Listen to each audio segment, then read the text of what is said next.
Bible में परमेश्वर ने अपने चेलों को बोला कि जाओ सारी धरती में सुसमाचार सुनाओ और लोगों को चेला बनाओ और पिता पुत्र पवित्र आत्मा के नाम से बपतिस्मा दो। तो आज हम कुछ चर्चों में जैसे देखते हैं कि जो बपतिस्मा देते हैं, कई बार तो पास्टर खुद बपतिस्मा नहीं देते। अगर वो देते भी हैं तो पास्टर कुंड के बाहर है और जो बपतिस्मा लेने वाला वो कुंड के अंदर है, तो पास्टर बाहर से बपतिस्मा दे रहा है। तो कई बार पास्टर खुद भी बपतिस्मा नहीं दे रहे, पास्टर की टीम दे रही है। बट जब वो टीम बपतिस्मा दे रही है तो वो वर्ड क्लेम नहीं करते ऊपर, वो ये नहीं बोलते कि हम आपको पिता पुत्र पवित्र आत्मा के नाम से बपतिस्मा देते। तो क्या ये बपतिस्मा कबूल होगा? प्रभु यीशु ने क्यों कहा पानी में डूबकर बपतिस्मा लेना है? ये आज्ञा क्यों दी है और इस बपतिस्मा का महत्व क्या है समझाने के जल्दी से मैं कहूंगा, प्रभु यीशु मसीह को बपतिस्मा लेने की जरूरत ही नहीं थी। कोई पाप किया भी नहीं है, कुमारी मरियम के द्वारा जन्म लिया, अंदर पाप है भी नहीं।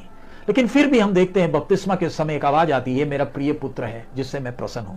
प्रभु यीशु का बपतिस्मा यूहन्ना का बपतिस्मा था। यूहन्ना जो बपतिस्मा दे रहा है और हमारे बपतिस्मा में आसमान जमीन का फर्क है।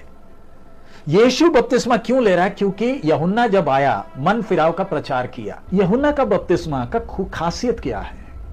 इस्राएली लोगों के जुबली वर्ष में आया, यानी 7वां साल है जिस दिन कोई भी खेती नहीं करता, एक साल विश्राम का है। उस समय यूहन्ना सामने प्रकट हुआ, मन फिराव का प्रचार कर रहा है, यहूदियों को कर रहा है, अन्य जातियों को नहीं। सो जब यहूदी उन लोगों को एहसास हुआ कि ये जो पहली बार 400 साल के बाद एक नबी प्रकट हो रहा, दुनिया देखने आ रही है, तू कौन है? तब वो बोलता है मैं सिर्फ आवाज हूं। सो मन फिराव का जब प्रचार किया, लोगों को जब एहसास हुआ और वो बोल भी रहा मेरे पीछे मेरे से भी एक भयानक आने वाला, दुनिया डर गई। हम क्या करें? मन फिराओ। मन फिराने के लिए फिर उसका चिन्ह क्या है? पानी में उतरो। वो यहूदी व्यवस्था में है शुद्धिकरण, वो हमारी तरह का बपतिस्मा नहीं। आपको गलती का एहसास हुआ, आपने मन फिराया, तो उसके चिन्ह के तौर पर पानी में जा, डूब और बाहर निकलकर चला जा। तब यूहन्ना किसी के नाम में नहीं दे रहा, वो एक शुद्धिकरण है। जैसे इस्राएली कनान में प्रवेश करने के पहले यर्दन में भी वो कपड़े धोकर शुद्ध हुए, सिनाई में भी परमेश्वर जब महिमा के साथ उतरने लगा तब भी ये शुद्ध हुए। सो ये सिर्फ यहूदियों के लिए। यीशु क्यों लिया?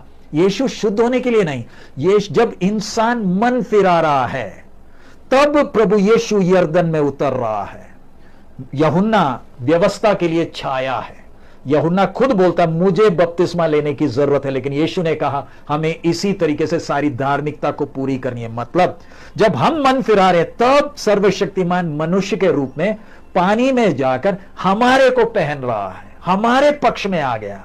अगर यीशु बपतिस्मा ना ले, यीशु को क्रूस में चढ़ा नहीं सकते, कारण परमेश्वर के न्याय में निर्दोष को सजा नहीं दिया जा सकता। सो प्रभु यीशु धार्मिकता